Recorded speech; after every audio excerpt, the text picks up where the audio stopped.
And there are really three fundamental reasons it makes sense to think global. The first is going global basically is your motor for growth. It enables you to take a valuable or a valid product or service applied to a clear market and to expand it into new territories. That means that you can actually accelerate your growth by selling the same thing to the same type of person in a different market. You can often do it at a significantly higher price without necessarily investing any more time or resources or energy. It also enables you to spread your risk and spread your costs across a broader space of markets. This is important because though we live in a global economy, as we've experienced in the last couple of years, truly there are differences in growth and development in different parts of the world, and you can actually balance your risk by having a foot in multiple geographies.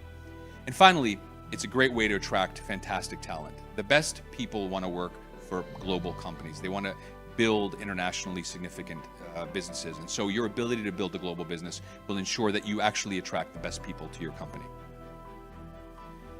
It's, of course, a question of where you start this process. And I think there are a number of different launch pads, so to speak, but the two that I find that are most common are these two. The first is what I would call day one global companies. These are largely product-led, technology-driven companies with a focus on attracting inbound customers.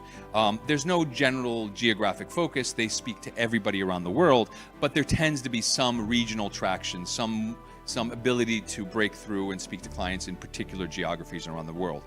These companies are typically ones that really start as global businesses and try to scale in that capacity. One example, a client of mine, they're called Syndicast. It's basically a platform that connects music publishers with with radio stations around the world.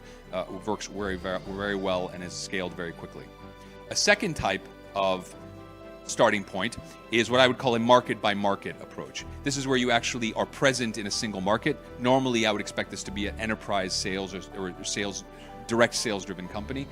This company normally has some sort of product market fit in their own area of expertise, in their own home market, and they're looking to export that into other markets in the same way. They normally would do it one at a time based on some strategy. A typical example of this type of company, a client of mine called Logic School. They're basically a coding school for kids and teens that have a franchise system. They built it in one particular market and have now expanded in over 100 locations around the world with this market by market approach. No matter how you go about starting this process, one thing is for sure, you have to be international capable from day one. What I mean by that is you should be building your product already with the capabilities of being deliverable in local languages, in multiple languages. You should select a name that makes sense in multiple markets, easy to understand, especially in English language speaking markets. You should be looking at attracting people who bring that international cultural sensibility from day one in the organization, because it's going to create a bigger opportunity for you when you actually execute your strategy. When you do that, though, you should focus on creating what I would call your business foundations first. That means having a clear value proposition.